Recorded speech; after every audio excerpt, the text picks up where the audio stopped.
everyone, good to be here again. Thank you so much for staying tuned and watching my videos. I really appreciate you. And of course, today we're in PDP, that is Godwin Obaseki of the People's Democratic Party, flagged off his campaign in Edo State today, and the campaign was held at the Ogbemudia Stadium right there in Benin City. And you know what?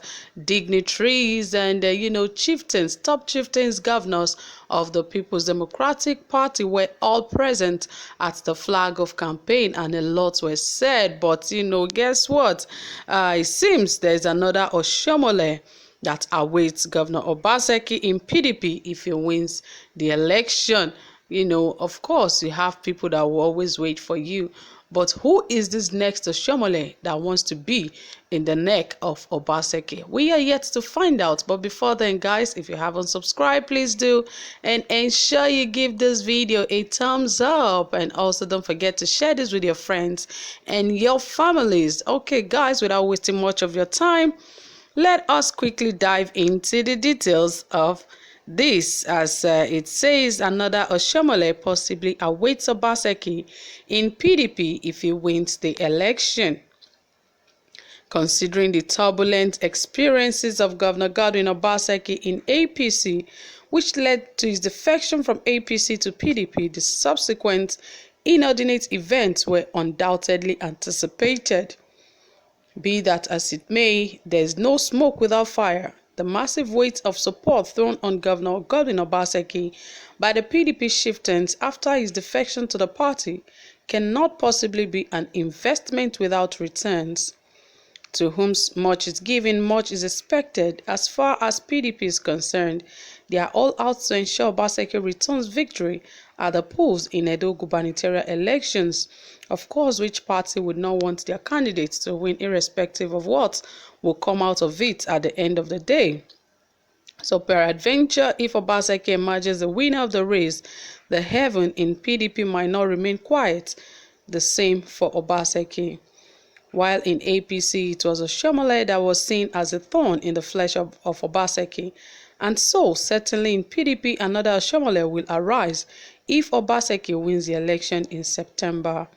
Those who embraced Obaseki and gave him a pat on the back for defecting to PDP will certainly desire attention and, of course, ask for a portion of the spoil. It could be recalled that when Obaseki announced his official defection to the People's Democratic Party, many chieftains of the party expressed their solidarity in words and in action. The likes of Atiku Abubakar ordered for the mobilization of 150 campaign groups to support Obaseki at the September 19 gubernatorial polls.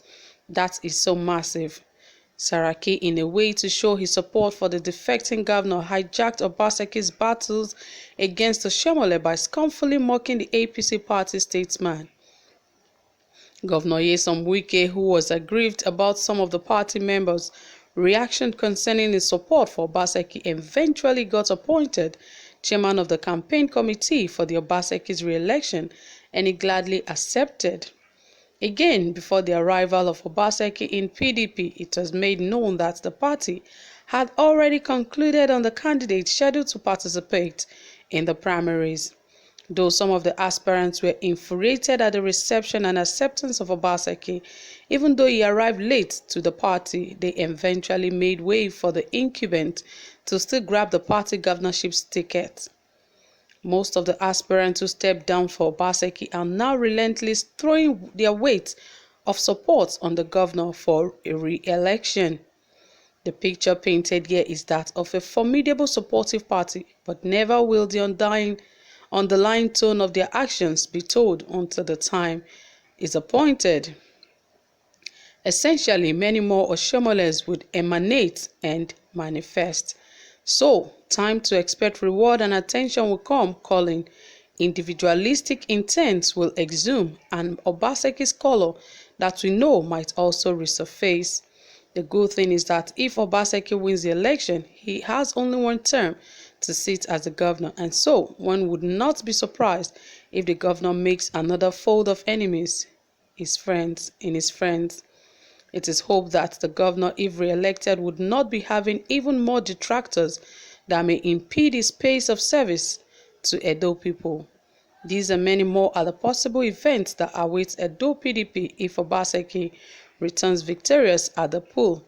Though this is not actually funny, but of course, in when it comes to politics, definitely people expect things from you, but they should understand that leadership is not about sharing the money. Leadership is about service. You have to serve your people, and if PDP understands that PDP is about service, they should know that, of course, Obaseki would not hacking to anyone asking him to embezzle funds for for the party or anything. If he didn't do that with APC and Oshiomhole, he would also not do this, because of course, even when he knew he had something to lose while he was with Oshiomhole, he did not succumb to some of the pressure that Oshiomhole pressed on him.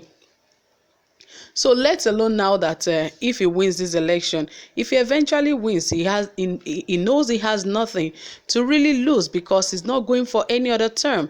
After this term, that is the end for him as a governor. He could now go for any other, seat, and he could actually go to any party. So for me, I don't think this is much reasonable, because of course Obaseki did not listen to Oshiomhole, and I'm very sure that he will not listen to the chieftains of the PDP to embezzle any funds from the state. And I'm not even sure that anyone from Edo State will also ask him to, embezzle funds, because if he could not do that for Oshiomhole, he would also not do it for anyone. Remember that he was no one, and he did not do anything earlier. He was just a normal guy, doing his thing. But Oshiomhole brought him out and said, yes, this is the guy. His slate is clean and he can, govern the state. He understands that this guy is responsible and can handle the state well. But he thought that he's just a little boy, he doesn't understand politics. I can use him as my puppet, but he failed, because just when he thought that Obaseki will be his puppet because he's not so much into politics, he was shocked to the bone, because Obaseki just made him understand that, no, I am a loyal man. I am loyal to my people. I can only do their biddings. And that got him infuriated, that caused their rifts. And, the rest is history. We all know the rest. We knew what happened to Oshiomhole and Obaseki's friendship. So also, if PDP or any member is thinking that Obaseki will do the same for them, and also think that he will come into the state as a governor under their platform and begin to, embezzle funds, they have actually failed, because this is his last term as being the governor of the state. So most times governors do not even listen to people. They just do their own stuff, because they know really at the end of the day they have nothing, nada to lose. So they don't listen to anyone. They just do what is beneficial to either themselves or beneficial to the people of that state. So the only thing we should be praying and hoping for is that Obaseki becomes better in his second term than the first term. Unlike, some people will work for the first term, but second term, all they do is fill up their pockets. All they do is make sure that they live well, how they take money outside the country to build houses and make things happen for themselves. We've seen that happen over and over again, but we hope that will not be the case of, Godwin Obaseki. We hope that he is still loyal to the people of Edo State, and also hear their pleas and their cry to ensure that the people of Edo State enjoy good governance, and everyone in the state will be happy that indeed God actually blessed them with someone like Godwin Obaseki. So really, though we understand that a lot of Oshiomholes will arise in the PDP, but we are very sure and confident that Obaseki will not heed to any of such people, because of course, if he can do that to his purported godfather, then I think he would not hack into anyone. So that is it for about Obaseki and Edo State. I know he's going to do well. Just as the flag off went on today, there were a lot of people there, and he's not the only governor of the PDP in Nigeria. So definitely he will do what is best for himself and the people of Edo State. So my people, you've heard it all. Thank you so much for listening. Tell us what you think about this very report. If there's anything you feel that it is out of place, you can also drop it in the comment section. Thank you for staying tuned. I really do appreciate you. Do have a pleasant time.